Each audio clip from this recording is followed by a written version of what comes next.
find such a love at our age. Whoever thought we could dance on a Welcome to Couples Therapy in 7 Words. I'm your co-host, Judy Alexander, and I'm here with my husband, Dr. Bruce Chalmers. Hello, Judy. Hello, viewers and listeners. And Judy, tell folks the title today. Couples and Conflict, an interview with Laurie Groh.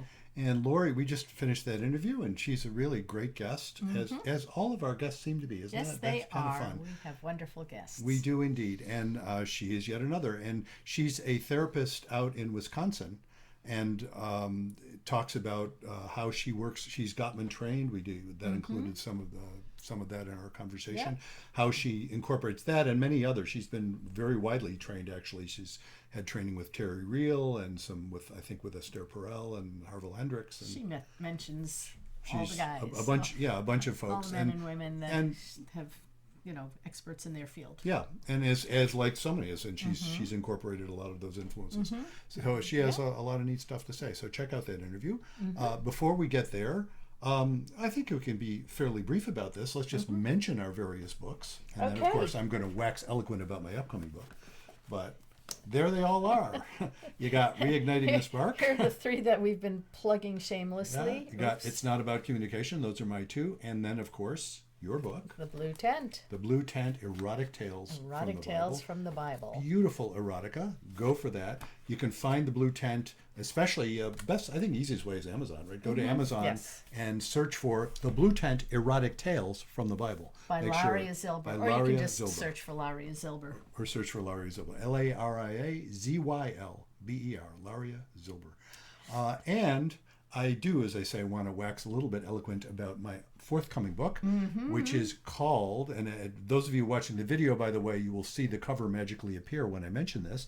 It is called Betrayal and Forgiveness: How to Navigate the Turmoil and Learn to Trust Again. It is for people who have been dealing with betrayal from one direction or another. Mostly it's going to be folks, I think, who've been hurt by betrayal. Maybe it's something you've been hurt by pretty recently. Often that is when people reach out for a book like this in hopes that it'll help them get through it. And that, of course, as the subtitle implies, that's what I'm writing about. It's also for folks who were betrayed years ago and still haven't gotten past it. Yeah, I mean, there are still things in my past that come up in my life, and reading your book was very helpful. Well, I'm glad you found that. And there's a testimonial, folks. That's an unbiased testimonial from none other than Judy. So there we are. And I'm actually, it's funny. I do credit you, as you recall, in the acknowledgments for being my first reader and kind but incisive bullshit detective. So if it got past Judy, it's got to be good, because she would have told me. She's very good that way. I would have told you. She would have told me. And other folks actually who are not you, who are not married to me, have, and in fact, even folks who aren't even related to me have read it and said very good things about it. And so I'm really excited about it. And as I mentioned, I don't think I mentioned this during the interview. I think we were talking with her afterward, but I'm going to find out in about a half an hour from when we're making this, in talking with my promotion person. Which will be next week. Last week. Oh, that's right. Which will be when you're seeing this, it will have been last week. But from when I'm recording this, the point being, the decision is going to be made very shortly as I'm recording this, when the date of the release will be. But it's pretty soon. So if you're seeing this, it's either already out or it's pretty soon. So do check for it. Get on my mailing list. Bruce, go to ctn7.com. That's ours. You can click on the box that appears to sign up for Dr. Chalmers' mailing list. That's me. And I will delightedly notify everybody on that list when the book is available, and you can, we'll have a pre-order period. You can pre-order it. That's really good for sales, by the way. You build up the pre-orders, because then Amazon shows it to more people, and then you get credit for all the sales on one day, so it's suddenly a bestseller, which is really kind of, that's fun when that happens. That happened with one of my other books. Yes, it did. And so do check that out. Do check that out. So let's go to our interview, and we'll see you on the other side. Our guest today is Laurie Groh. Laurie is a licensed professional counselor and Gottman-trained therapist, Gottman marriage educator, who works with couples struggling with relationship issues such as intimacy issues, the aftermath of infidelity, and recurring conflicts. She has been featured on a number of podcasts discussing the intersection of running and mental health. In addition to her mental health practice, Laurie has been an adjunct professor at Lakeland University for over a decade, helping to teach aspiring therapists. Laurie, welcome to Couples Therapy in 7 Words. Thank you so much for having me. I'm so excited. Well, big fan. Well, that's big great. fan. Glad to hear it. Yeah, I love how casual your podcast is. I just got to say, it makes me feel like I'm sitting with you and talking with you. I love it. That's just how we like people to feel. That's the feeling people get from us. And excuse me, and just transparency. He's a therapist. I'm the lay person, not a therapist. I like to say I'm the therapist. You're the real person. So, yes, but you're a retired principal, right? Yes, I am. Oh my Indeed. gosh. Side note, my best friend is just applying to be an assistant principal. Yesterday she applied. And so that's fresh on my mind too, of all of that and what that entails. It's beyond me. I hope she likes stress and headaches and hearing Yep. complaints all day. I think she's used to it. Yeah, that's funny. You're taking me back. I remember when I was, how old was I? About 5 or 6, I think, when my father became an assistant principal and later became a principal. So we've got educators on both sides of it. Yeah. So we always like to start out with guests asking, how did you get into the work you do? You know, tell us something about your journey. Yeah. So, I mean, it's funny because whenever I'm asked this question, I feel like it always changes because I find something else of some other reason why I ended up in this work. I think one of the things for me was actually when I started as a therapist in general, it was really just something I was just drawn to. I didn't know what I was going to do in college. I showed up, enjoyed everything about it, learning different perspectives, all of that. And I decided, okay, this is something that I actually like to learn about, something I like to do. And I'm realizing I'm learning so much about my friends, family, and myself and everything. So that's where I got started. I started working with kids as I would say when I first started out as a therapist. And that was really great. I loved it. I thought I could do so much more impactful work with children, thinking, okay, I will work with them right at the beginning and see if I can make some substantial changes with them. What I did find out is that one person really can make some difference for sure in children's lives, right? But there's so many other layers to it that I did feel definitely some blocks. And I know talking with children's therapists now, there's a lot of things that get in the way. And then I had my own kids. And I thought, I want to talk to some adults. I want to talk to some adults. And so I transitioned into working more with adults. And just because I was with my kids all day, and then come to find out working with couples, there is some similarities in couples work and conflict, and with my own kids and conflict. So I ended up. You're saying you actually have conflict with your children sometimes? I'm shocked. Oh no, not at all, not at all. Yeah, so it's interesting because I see with couples a lot of times similarities that my kids are having almost identical types of conflicts that adults are having, just in a different way. And so what I thought I was doing is having complete separation between work and home, and it didn't end up that way at all. Yeah. So that was a big part of it. I also, like everyone else, had issues in my own relationship, and especially when we had kids right at the beginning, that transition from being just us two and having a baby was really hard on me. It was really hard on me, hard on him as well. But I felt like I changed completely from not caring where he was, what he was up to like, I need you home. I need you home. And so, there was a lot of changes. And so doing some of that educational piece helped me too. So. Yeah, kids are big stressors on marriages, and as I'm sure you see in your practice. Yeah. I often point out to couples, not only did you make the mistake of having children, but then you actually care about them. Yes, if you didn't care about them, it'd be fairly easy. You just leave them alone, But the trouble is you actually do care what happens to them. And that causes all your problems right there, That's exactly it. And somehow when I say that to couples, they don't seem to say that, oh, then we should stop caring about our children. They just don't do that. I mean, I try, but they just don't do that. No, I've tried too. I've tried very hard to, okay, I'm not going to care about this thing, with my son. Yeah.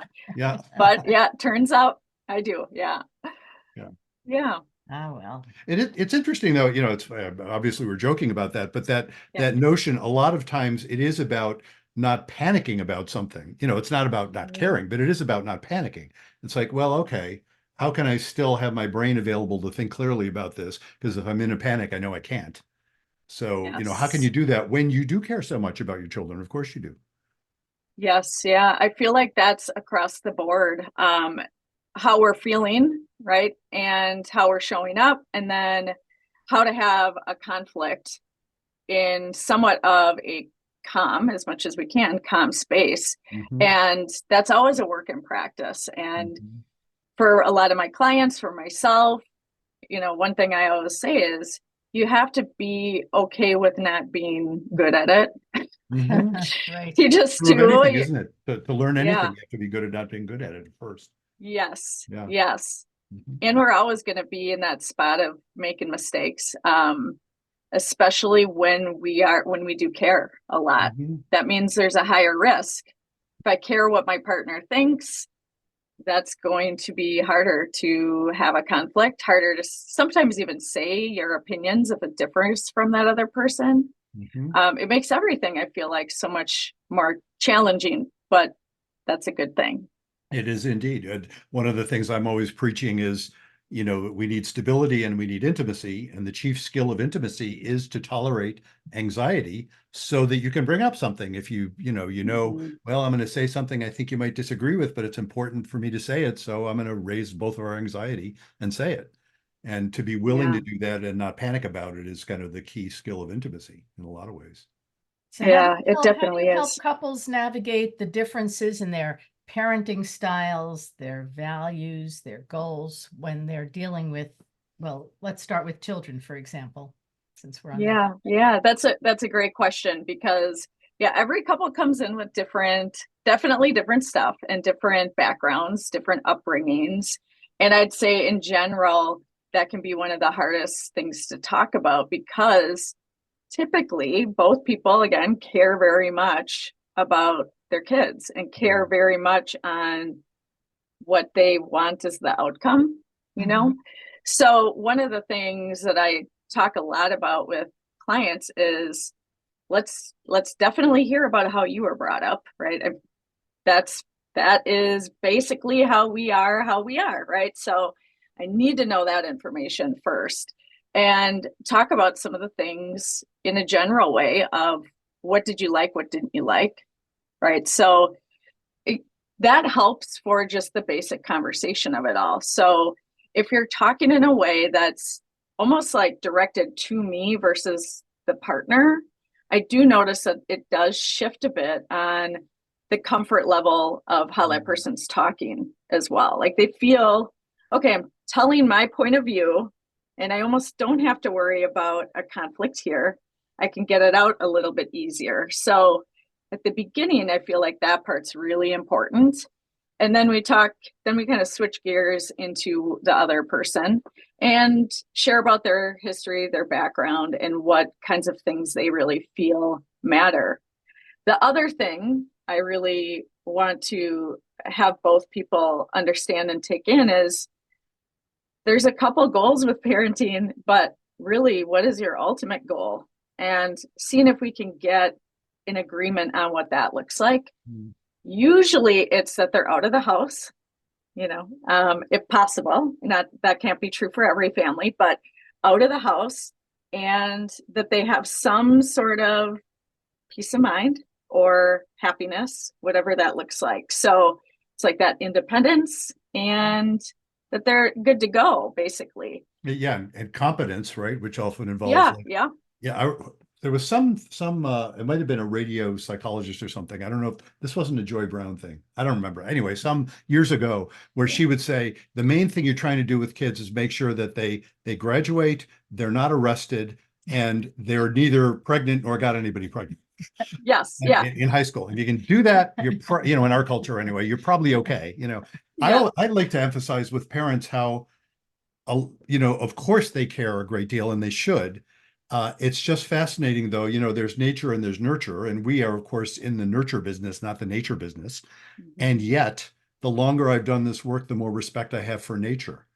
And I will often, joke with clients that, why your kids are okay. There's two reasons. One is that you're not terrible parents. You don't even have to be that good. You just have to be that horrible.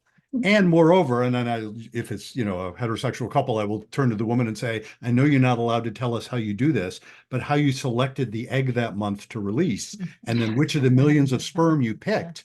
You did an amazing job. I know you can't tell men how you do that, but still we're in awe of it, which is to say you won the genetic lottery. You're lucky, If your kids are basically okay, it's because there are all kinds of really good parents who have kids that are incredibly difficult because the kids are wired that way. And it's I kind of had to learn that over the years to have more respect for nature. Yeah, I feel so similar. Couple things. I have twins, so that also is very interesting. Identical or fraternal? They're fraternal. So just the whole experience through that, it's so very clear that nature, it is incredible the amount of difference between them. One of my boys is we just measured him last night. He's 2 inches taller than my other one. And he's about 10 pounds bigger than my other one. And this started right at the beginning when I was breastfeeding him. Swapped him out. There wasn't anything I was doing differently. Right. The one kept growing at such a different rate, and their personalities, you could see that so early. And then I would question, am I just trying to distinguish them? Am I trying to do that? But it wasn't the case. They're so very different in their interests, their the way that they connect with people too. It's different friend groups. They're in, they're 8, so to already have different friend groups is pretty cool. But you're right, like that nature piece, I used to not give it as much credit. Yeah. Well, I grew up, I was born in 1951. I just turned 73. And in the 50s, the general, not what would I know as a little kid? Well, I was a nerdy little kid. I would know things like this. The general zeitgeist was that, we were all born tabula rasa. We were a blank slate. And it's all nurture. And that turns out to be simply nonsense. It just isn't true. As you've pointed out, you see that with your kids. I didn't have twins, but we had separate kids because we were a second marriage. But I remember when my kids were babies. You would remember when yours were babies. Irish twins. Yeah, you had Irish. That's right. Oh, you did. Close in age. But they were just, I'm sure your kids were true. I had 3 boys, but they were all so incredibly different from minute one. From minute one, you could just tell. The way that they were sucking on my finger, were different from the get-go. It was really astonishing. Yeah. It really is. It really is. Yes. I have 3 boys too. And then my daughter is about 18 months, maybe 16 months older than the twins. So close to the Irish twins. Yeah. We thought, let's have one more. And then we can have them all in college at the same time. So let's do it quick. Then. Surprise! Yeah. Little bonus baby. Yeah. No wonder you wanted the husband home. Yes. Yeah. Help. Yes. Please help. So we joke because we had a contract. So we had like this contract where if we had a third baby, he could have all these different weekends away, and that was good to go. And then I said, it's null and void now that we had twins because that was not 1 baby, it's 2. So we can't really go with that contract anymore. So So you mentioned in your bio that you're Gottman trained. And you were talking about how you work with couples. And I think when I think of John Gottman's work, I think especially of his work about conflict. what he learned about watching newlyweds. I'm curious if you want to talk about that. How does that influence your work, especially when you're dealing with it? Yeah, it's interesting. And I think, Bruce, I think you and I are actually very aligned with some of the things I've heard on your podcast. I am trained in Gottman, but I also use Terry Real's information. I've trained under him, Esther Perel as well, Harville Hendrix, among a few others. Like the education piece for me is huge. I'm nerdy. I like to just learn as much as humanly possible. But what I notice is that it's not ever just one way. I don't really fall into that camp of this is how I'm going to do this work all the time. Yeah. Because I don't think it always makes sense. I think the Gottman method is extremely useful for tools. So I use a lot of those tools and I use it to almost educate the clients on how to have just a better conflict, how to have a better conversation. Let's change the goal of the conversation and conflict to not let's win, who can win, but how can we really actually understand each other better? And when that happens, what I found anyways, is that people might not need to win as much and they might feel like that was actually it. I just wanted to be heard in this situation and feel respected and listened to, not actually that I needed X to happen at this time and this day. So that's how I use the Gottmans is I use their assessment. I love the extra knowledge. I love having some tools if the clients need them. But then I like to work a lot in that realm of Terry Real as far as the dynamics. So I like to help clients figure out what is the dynamic in their relationship. And usually it goes in this one direction, gets bigger and bigger and bigger. So let's say somebody tends to be a pursuer and in a conflict and needs to have resolution. They increase that the more that the distancer distance themselves. So that's one thing I always explain is that what I'm trying to do and what I'm trying to help you do is distance yourself as much as you can from that dynamic so that it's not as significant and so that you can make movement in the actual relationship. So that's kind of a broad way that I do it, but in practice, what that means is using some of the Gottman's method of let's understand this. Let's not make each other the enemy. The actual system or the way you two are dealing with the problem is the actual, like, quote unquote enemy. That's the thing we need to tackle. Yeah, it's always what I really enjoy about the Gottman's work, and again, I don't apply anything rigidly. In fact, I think the problem is rigidness. If you get ideological, you stop listening to people. But I find the Gottman's work really interesting in that, for me, what it represents, and I actually found a quote from John Gottman that I put in one of my books, I think in Reigniting the Spark, where he recognizes that just because people who do well act a certain way doesn't mean that acting a certain way will make you do well. And I always note that it's like, what Gottman showed was the couples that do well, this is what they look like. You can't fake looking like that, but it's useful to know that because then you can recognize, oh, there was a time we were like that. I wonder what that was about, and so it's less about trying to parrot the ways that, well-functioning couples work and more about understanding what's going on that you got away from that. But one of my, I just mentioned this to somebody the other day. One of the things that people will often quote the Gottmans on, I think, is the 5-to-1 positive to negative ratio. You know that one? And I often point out the thing that is interesting to me is that people will often quote that. They'll say, yes, well-functioning couples, the ratio of positive to negative is 5-to-1, whereas in not well-functioning, it might even be less than 1-to-1, more negative. They forget to add in there, he's talking about when they're having an argument. He's not talking about, that's the amazing thing about it. It's like, no, it's 5-to-1 positive when they're disagreeing. because that was the Yeah. conversation. That was the setup of the conversation. Mhm. So that a couple that's going to do well Yeah. down the line, according to Gottman's work, is a couple that tends to be generally positive with each other in what they say, even when they're in the middle of an argument, which I just think is so cool. It's all about, wow, they are privileging the relationship over winning, as you pointed out, you know? Yeah. And Yeah. that's, you know, if you can do that, again, you can't fake that, but if you can actually do it, you're going to start behaving that way too. Yeah, well, if somebody wants to Yes. win, there's always two losers. Well, exactly. Yes. Yeah. Indeed. Yeah. Yeah. Yeah. Yep. Yeah. That's such a great point. And even like thinking about myself and in my relationship, if we're having a conflict and we're laughing during it, Mm-hmm.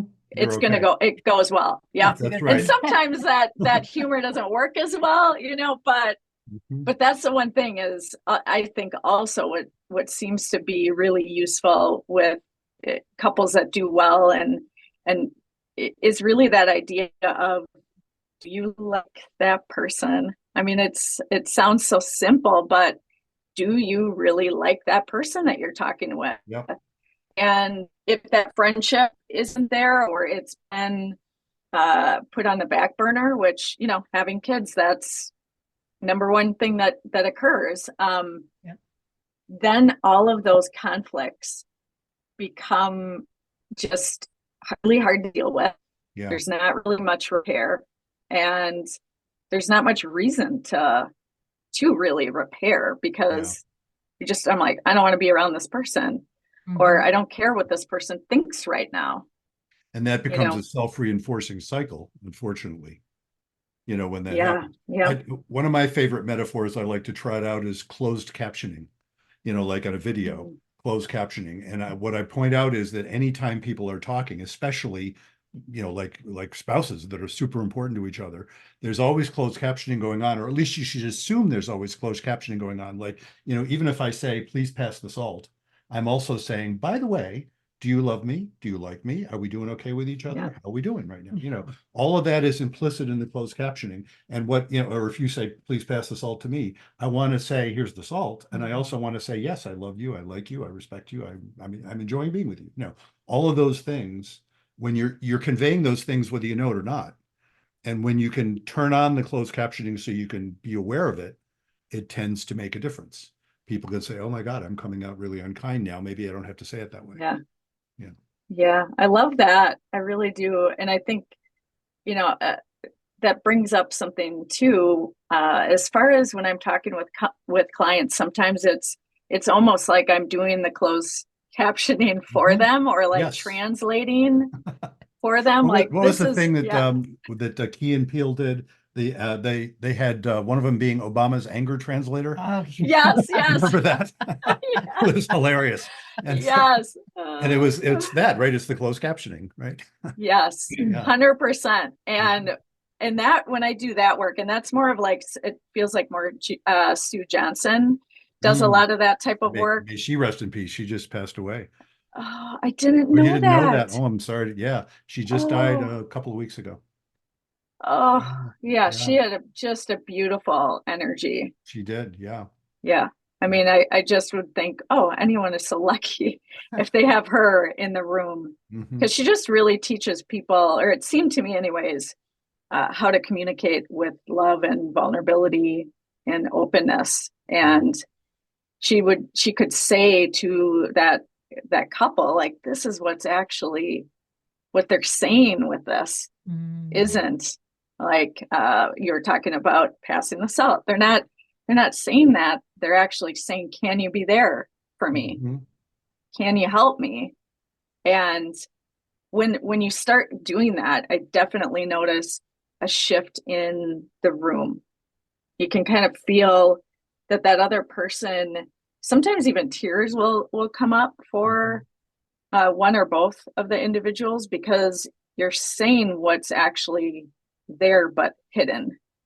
You're yeah, bringing well, it it sounds out to like the you're giving open. them language that they didn't know was possible, Yeah. or Yeah. hadn't looked at it in that perspective, because they're just so close to the situation, and like you're the third party that can look at things with a little bit more neutrality, in other words. Yeah. Yeah, I think you're right, Judy. I think what happens is when we're in it, we can't really see past what's going on or how we're feeling. And I think that's why too, sometimes using tools might not actually work all that well because you're in a space of fight or flight or freeze. And so tools don't necessarily help when you're at like a level 10. That's what I point out in one of my books. It's that the trouble with rules and procedures, it's not that they're bad. The rules and procedures are what people who are doing well more or less follow. But trying to follow them when you're not doing well, the part of your brain that can remember them or execute them is offline. And so you just can't do it. If oftentimes then people will get into arguments about how they're not following the rules. Right. It doesn't do them any good. Yes. Oh, I've heard that many a times. Oh, yeah. This is our homework, Laurie, and they weren't doing it right. Yep, exactly. Then they argue about that. Oh, great. Thanks a lot. Yes. Yeah. Thanks for that homework. Now this is a problem. Now you gave us an actual fight and we didn't want to have more fights. We wanted less. And so we talk a bit about, you're attached, sometimes what someone's attaching to is security in those structures of, I know if I follow this, I'm going to feel safe because this is the outline. And that's what I feel like I need. And I'm guaranteed this. And so if I do it, I should get this outcome. Yeah. And I it's fine when it have works, to let them know. Yeah. But it often doesn't. Yeah, that is true. So one of the things you mentioned, I know in the materials that we saw about you, is you work with couples who are rebuilding trust after a breach or a betrayal. I happen to be about to release a book called Betrayal and Forgiveness. So I got to ask you about that. I'm curious, Yes. like what are some of the things you think about, or how do you help folks deal with recovery from a betrayal? Yeah. So one of the things, and you maybe this will be in your book and probably have heard this many times, but for couples that I'm working with, they'll feel like an affair in particular is the ultimate betrayal and focus a lot on almost like it's a level 10 of the relationship. And so we're at that, we either need to break up or couples counseling or sweep it under the rug. And the reality is that there's so many other betrayals in a relationship. And so we can think about it in that way too, is that this is, yes, an intense and difficult betrayal, but there are other things that happen in a relationship that, number one, that probably got the relationship there. I don't think that's 100% of the time true, but there is an element of that most of the time. And the reality of we get through betrayals all the time. And so we do have some capability of doing it. It's a little bit of that faith in ourselves as well.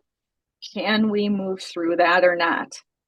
And, sometimes it's just not possible for someone, but usually it's because they don't think that there's enough there anyways. I mean, that's what I see that it's like, this was almost like the last straw, or, I mean, it was almost like one more thing, just give me one more thing and I'm out. Yeah. So just kind of talking about the differences with couples in what an affair looks like. A lot of times though, a couple really does want to move past it, and so talking a bit about how does that actually happen? First, we need to talk about the actual crisis. So usually when people are coming to me, they're in that crisis already. Yep. Okay, I just found this out and I need to come in, and I need to come in tomorrow at 7 a.m. Can I come in? Can we come in? Yes. Yep. Yeah. Yep. And so part of that first part is actually just saying, don't do anything now. Pause, because you can make things worse for sure in that instance, and the stability isn't there, right? So there's all these fears coming up for probably both people. So talking about pausing for a moment, saying like, sure, if you need to be in a different space, let's talk about that, but don't make any decisions, but like saying, I'm out of here right now and ending it, because that doesn't really work no matter what you decide to do. So that's usually that first step, is I talk about what to do during the crisis piece. And a lot of it is really based on understanding, knowledge, a lot of times not re-traumatizing that person as well. And then after we talk about the actual trauma, we move into how do we, if we do want to keep the couple together, how does that look? Well, the recovery is usually what's the most difficult. And the person that has had the affair, I guess if I were to say, what's the one thing that they need to do? And I would say muster up a lot of patience, because you have known about what was going on for a significant amount of time. And it's like they just showed up with this information. So you two are at totally different points. You won't be able to have like a very distinct resolution at that moment. So the one that has an affair typically wants it to be all over. Right. Yeah, I said it was sorry, so get over it. Yes. And I'll say it a million times for a couple of months, and then I have no capability of doing it anymore. And now it's your problem. So I definitely hear that. And so one of the things I really try to help the couple do is that one that had the affair is you're going to have to figure out how to, can be kind of in depth, but how to put like that shame part aside and look at your partner and be there for your partner, almost as if you weren't the one that harmed them. Yeah, I talk about, 3 steps to forgiveness, and the first one is forgive yourself. Doesn't mean absolve yourself of any responsibility. On the contrary, you can't really act with responsibility if you're so lost in shame. So you actually have to find a way of accepting yourself as, wow, I did that. I shouldn't have done it, but I guess it's who I was at that moment. I need to look at it. I need to look at it because I wasn't crazy. I did something against my own values, but I wasn't crazy. And so I have to be able to look at it that with courage. And to do that, you have to be able to forgive yourself. You have to let go of beating yourself up. And then you have some hope of actually being able to be there for the person you hurt. Because it's hard to do that if you're just lost in shame. You see so many times, the sort of non-apology apologies that are much more about, I'm in such pain, I need you to forgive me, as opposed to, oh my God, I need to understand what I did to you here so that I can take that in and resolve not to do it again. Yeah, you're right. That shame is what would block somebody from being able to actually hear the pain that they put their partner in. Yeah. And so there can be so many different blocks and so many ways that somebody might try to stop it by saying, well, I did this because you weren't paying attention to me. I did this because I wasn't getting enough sex. I did this because I had too much alone time. I did this because, all of these reasons. And really what they're saying is, I don't want to feel the shame. And it's interesting because all of those things do come into play when you get to the part of saying, well, there was a context for this. It was wrong, but there was a context. And that's hard for the person who was cheated on, of course, because, they will often feel like you're just making excuses. And indeed, it's a thin line sometimes. It has a lot to do with whether both parties can feel that sense of basic validity, and then they can make sense of it. And that's what I call faith, basically, the sense of reality's right to be what it is. This sucks, but there's a basis for this. We have to work with it, as opposed to, like you said, sweeping it under the rug or just giving up. And the couples that do well with it are the ones that end up being grateful for the crisis. I've never heard anybody say, thanks for cheating, but I've definitely heard people say, well, there's one I quote in one of my books. So it's like, she said, where was our last session? They were moving away and they had done amazing work and healing. It was about 1.5 years of healing from his infidelity. And she said, hey, thanks for taking one for the team. She said that to her husband. He said, what do you mean by that? And she said, well, we had to have a crisis. You're the one who has to feel guilty. So, thanks for that. You did the bad thing, but No, but we're so much better off now. And she said of herself, she said, not only are we so much better off, I'm better off. Herself, she said that because she said, I'm better at work, I'm better with the kids, I'm of course way better with you, meaning her husband, all of those things. And so, yeah, it's not like thanks for cheating, but it's like, wow, we look back now and something had to give. Yeah. And yep. He's the one who precipitated it, but if he hadn't, probably she would have. That's when they're both at that place, then they can really appreciate having gone through a hard thing together. Yeah, I think it's so true. I mean, that's what I'll hear from couples of our intimacy is so much better, emotional and sexual. All of the things tend to be a lot better if they are going kind of not through like the step that they need to be going through, but if they're really respecting the process of it and not thinking that they should just jump into what you just described. Yeah. Because that's another thing I'll run into is maybe a couple saying, well, I've read or listened to these books about affairs because I had one and now I'm feeling bad. And they say like what you just said of maybe this is a good thing for us. I'll always be like, it takes a while to get there. Yeah. Yeah, I have a whole section in the book about maybe you're not ready to forgive. You need to be, and of course, when I say forgive, I don't mean necessarily repairing the relationship even. I just mean letting go of the preoccupation with the anger. So indeed, yeah, people have to be ready for that, and nobody can tell them when they're ready. They have to figure that out. Yeah, but sometimes the relationship still breaks up. Oh, absolutely. So, but you can forgive. Sure. People can forgive and say, well, I just can't wrap my head around being married to you anymore because you did that. But I can forgive you. I can appreciate, you were in pain, you did what you did. But it just doesn't work for me anymore. Yeah. And sometimes it'll happen as well. Yeah. And maybe even to what you were saying with a couple where there's that almost that gratitude feeling after that can happen with somebody that decides not to be together. Absolutely. Too of we probably would have stayed in this feeling barely anything for each other if that didn't happen because we thought we were supposed to or for whatever reasons feeling like they had to stay in a relationship that wasn't maybe healthy or working or not good for either of them. Do you find that there are common challenges with couples at different stages that they face at different stages of their relationship? Yeah, I do. About this challenge with children, but what are some other challenges that you see?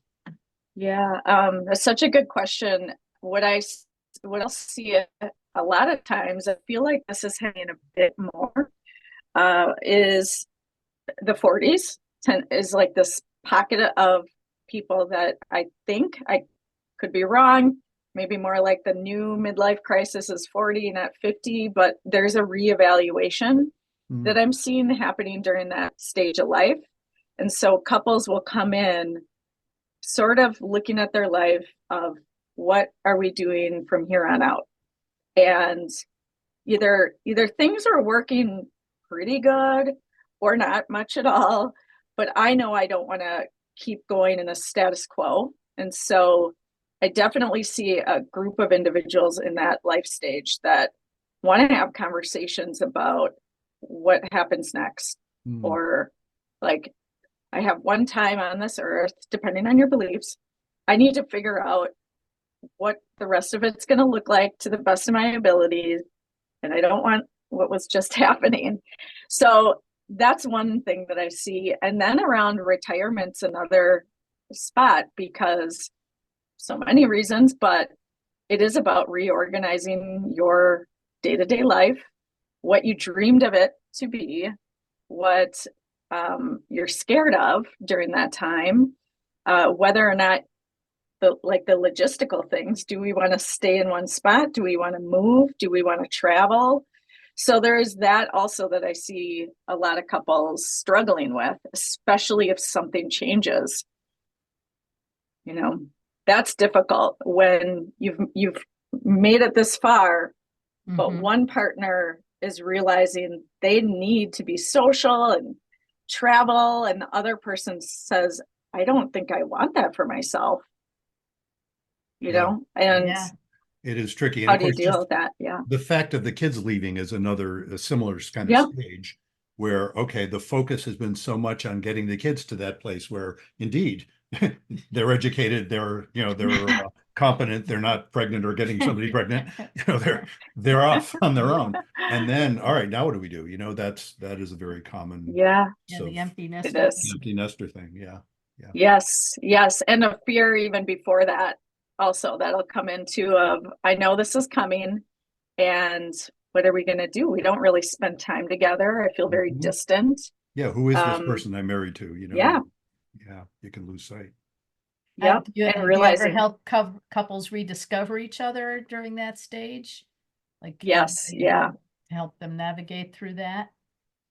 Yeah, I do. And that's actually one of my favorite pockets is helping a couple find their friendship, helping them find things that they connect to. And a lot of times, during that time period of raising kids, there is a lot of distance. I mean, there's a lot of togetherness usually of, like you were saying, Bruce, of talking about the kids and what are we going to do here? What's for dinner?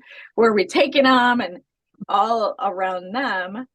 But then when somebody wants to go do something, it sometimes works better where one goes there and the other goes that way. One watches a kid, and so there's a lot of those patterns that just start to happen naturally a bit if no one's paying attention, or if you're distracted, and so then it can be a matter of we don't actually have anything in common, or it feels like that.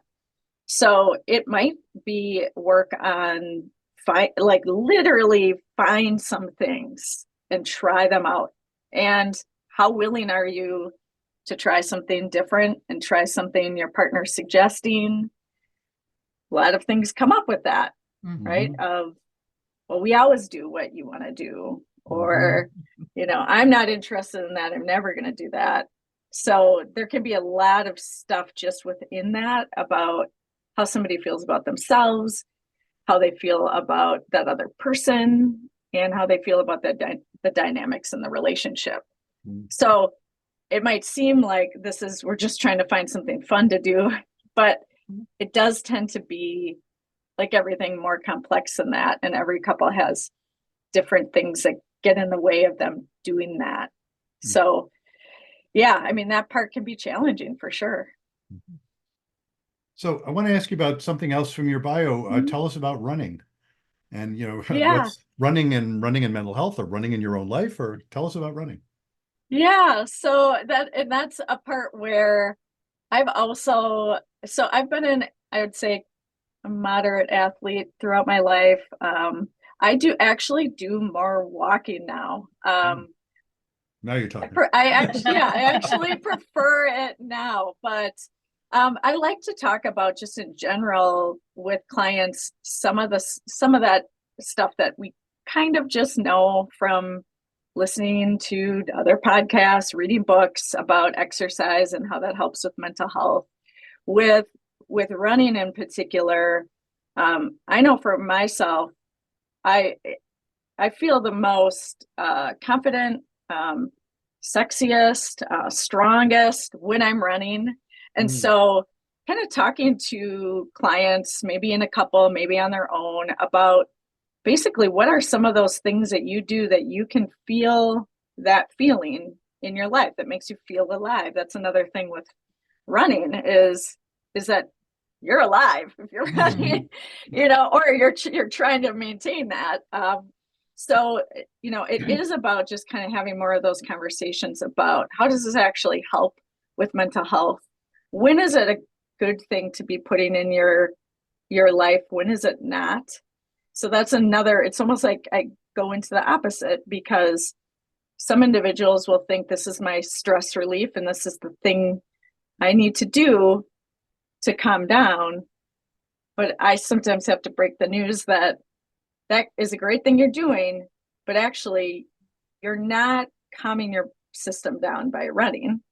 Maybe afterwards, because you're stretching and breathing differently. But people that tend to be high anxiety, high performers, they'll tend to gravitate towards running as a way to release stress. So I kind of help them a bit too on let's let's actually find something that's going to bring down your energy, bring down all of maybe that extra energy that you might be feeling, and kind of teach them some of the other things that might help, like yoga and walking and breathing exercises. Never occurred to me. I mean, I'm a walker, not a runner, Yeah. We do a lot of walking, but it never occurred to me that idea that, when you're running, you're not lowering your stress, are you? You're stressing yourself as you run. And then afterward, maybe that's, and you may be releasing some energy, but you also may be just training yourself to, need to keep stressing yourself. Yep. It's kind of similar to that idea of when I did work with children. A lot of times they'd say, okay, get rid of that anger, punch the pillow, and then what they find, and this might not all the time be true, but makes them angrier. That's right. And then they learn that I'm angry, release it.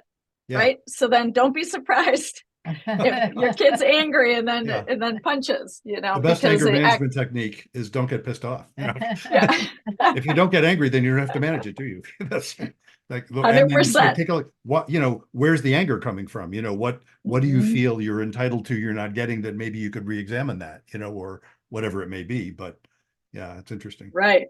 It's not necessarily just how do we release it. It's kind of going back to that beginning part of, what do you actually need for yourself to feel better? It might not be releasing the anger and punching the pillow. It might not be actually going through that cycle. It might be, okay, how do we, like you said, how do we get some intervention or something at the level 1 or 2 or 3? So once you're at a 10, you're gone. You're not really thinking cognitively to do the deep breathing, to take a walk, to do anything other than I need to do whatever it is that I think I need to do at this moment, which is usually not something calm.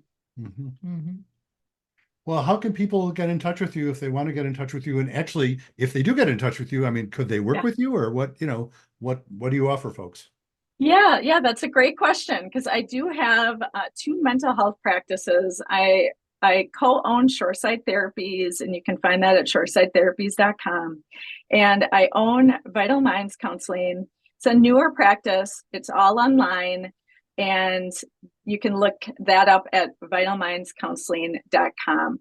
I do see couples still, but I do a lot more of helping the therapists with their issues as far as therapy, or sometimes it's billing issues, sometimes it's all of that stuff. But what I tend to work with now a lot more are more of the difficult, challenging situations, or somebody that's on the brink of should we get divorced or not. So I am taking couples in that area. It is that discernment process, typically 5 sessions, no longer. And so that helps somebody decide, are they going to do couples work? Are they going to keep things as they are, or are they going to separate? So, So that's what I like to focus in on, that a bit more, because there's a bit more challenge in those situations. Bill Doherty does that. Is that, remembering that right? Yeah, that's his thing. Yes, let's have a limited number of sessions just to determine, do you want to work on this relationship?